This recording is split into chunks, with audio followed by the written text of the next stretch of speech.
Olá galera, vamos bater um papinho hoje sobre petisco.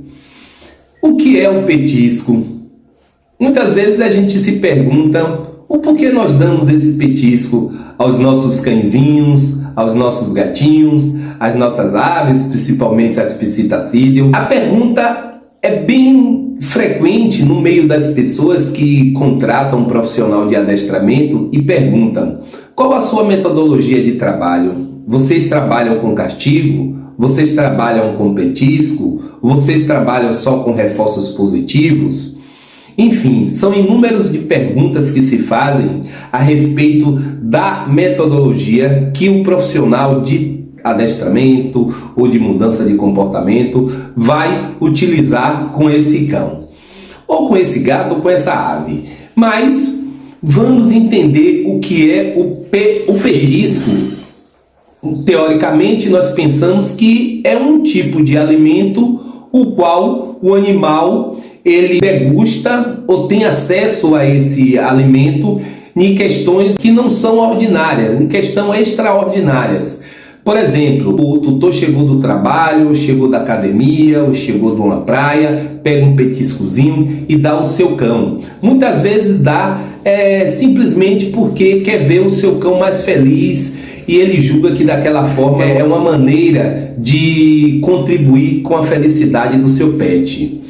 Bom, voltando para a parte do adestramento e do treinamento de animais, devemos entender que esse petisco, ele é um reforçador primário que pelo qual o animal ou o organismo, quando recebe esse reforçador, ele tende a permanecer aquele último comportamento que o fez alcançar aquele petisco. Ou seja, o petisco é um reforçador positivo, é um R+, um reforço positivo, como queiram dizer.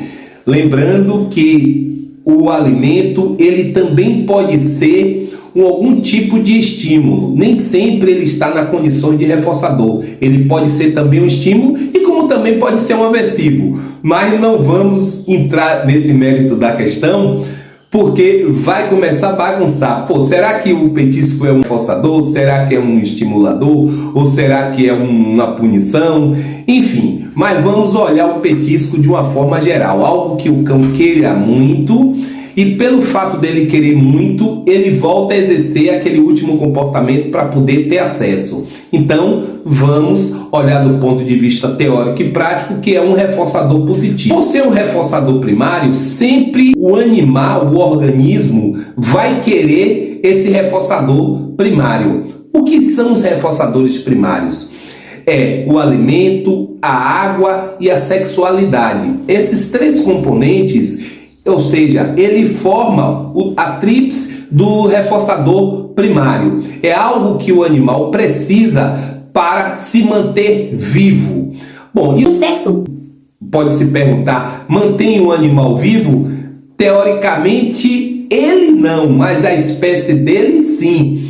E se forem aquelas espécies que dependem de agregamento e que vivam em sociedade, depende também. Então, nós temos o alimento, que é a comida, o sólido, o líquido, que é a água, e o sexo, que é a perpetuação da espécie, que é para manter aquela espécie viva. Então, tudo isso são reforçadores primários. A partir disso, nós já começamos a entender a importância que isso tem. Eu vou fazer uma analogia do reforçador primário, que é o alimento, para o dinheiro com o ser humano. Calma, pessoal, não precisa me bater, que vocês vão entender que dinheiro não é tudo. Olha, com a sociedade, com a mudança da cultura e com o entendimento de não precisar fazer os escambos, que era a forma daquela época de se fazer um tipo de negociação, que era o escambo, não tinha o dinheiro, bom, ficava tudo muito mais difícil, poxa, trocar um aipim por uma mandioca, trocar uma mandioca pelo milho, trocar um milho por 1 quilo de carne, trocar 1 quilo de carne por 1 quilo de sal, trocar 1 quilo de sal por uma maçã, trocar uma maçã. Já viu como ficava tudo difícil? Então, com a chegada do dinheiro, isso ficou muito mais prático. Então, o dinheiro hoje para o ser humano, ele representa vários tipos de reforçadores. Uma pessoa, quando trabalha, ele não trabalha, dizer, eu vou trabalhar só para ir para o cinema, vou trabalhar só para ir para a praia, vou trabalhar só para comprar a fruta, vou trabalhar só para comprar carne, para comprar um tênis, para pagar o aluguel, para pagar a internet na qual vocês estão me ouvindo, entende? Então o dinheiro resumiu em todas essas necessidades e nós programamos na nossa mente, né? Nós já temos esse reforçador condicionado, que é esse estímulo, esse reforçador secundário, que é o dinheiro. Só que ele está tão intrínseco com as nossas vidas que o dinheiro muitas vezes parece ser um reforçador primário. Na verdade, o dinheiro não é um reforçador primário. É a forma que ele se movimenta dentro da nossa sociedade, que ele alcança tantas coisas, tantas respostas frente a uma pessoa que presta um serviço. Então, digamos que o petisco é o dinheiro do cão. Então aquele petisco ele vai servir para um monte de coisa. Então se você chega para uma pessoa e diz mesmo assim, Antônio, você vai hoje consertar o meu computador, que eu vou lhe pagar R$10. Ele vai fazer, poxa, R$10 não dá para eu comprar 1 quilo de carne. Ele vai dizer, então não vou não.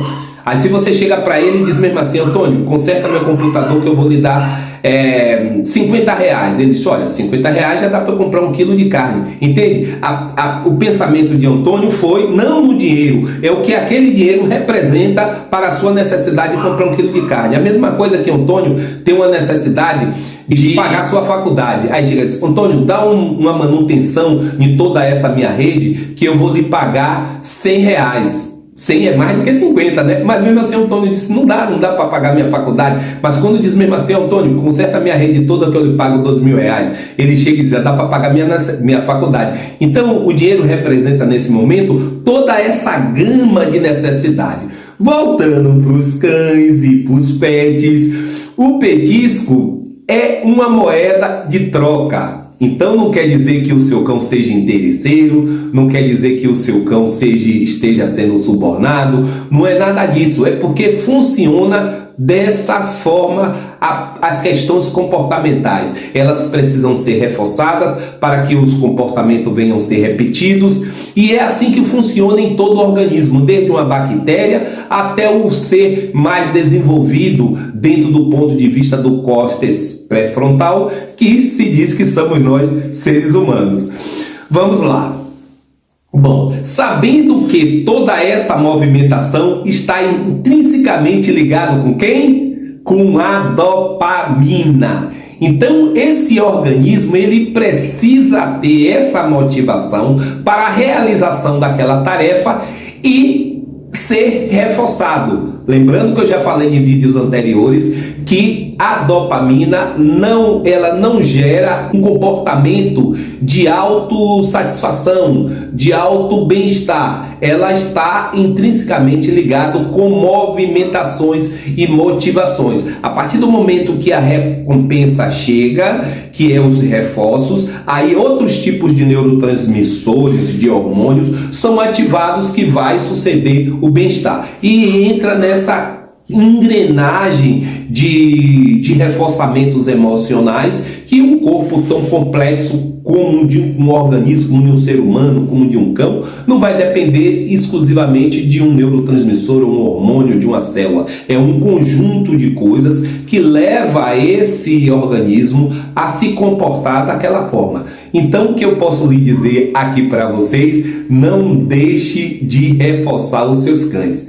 Lembrando que aqui no canal tem tudo sobre comportamento animal. Se quer saber mais sobre os reforçadores, entra na playlist que vocês vão entender como lidar com os reforçadores, como ele pode ser reforçado, como pode aplicar os esquemas de reforçamento, como é a interação do organismo com esses reforçadores, como esses reforçadores podem ser classificados por esquemas, o que cada esquema tem a ver com o comportamento exercido pelo aquele animal. Mas aqui nesse vídeo eu quero trazer para vocês a importância do reforçamento. Então, O cão não ele não é um mercenário, ele não é tá sendo persuadido de forma de suborno, nada disso, é porque faz parte. Então, deixe esse petisco para premiar o seu cão. Agora, uma dica ouro: não premie o seu cão se ele não está fazendo nada. Sempre premie o seu cão, sempre reforce o seu cão quando está ligado a algo que você julgue ser legal e ser bacana. E outra, a premiação tem que ser em cima do comportamento. À medida que o cão vai tendo comportamento, você precisa reforçar. Porque se você demora para reforçar, esse cão entra em outro comportamento e aí você já não está mais reforçando aquele comportamento que você deseja. Você já está reforçando um outro comportamento. Um forte abraço, fique todos com Deus. Eu fico muito grato por estar aqui nessa semana da dopamina e da neurociência. E vamos fundo. E quando eu tiver com essa roupa aqui, a gente está dentro da semana da neurociência no treinamento de animais. Vamos para frente que tem muita novidade. Um forte abraço, todos fiquem com Deus. Dá uma voadora naquele like, de preferência com os 2 pés. Até os próximos vídeos e até lá.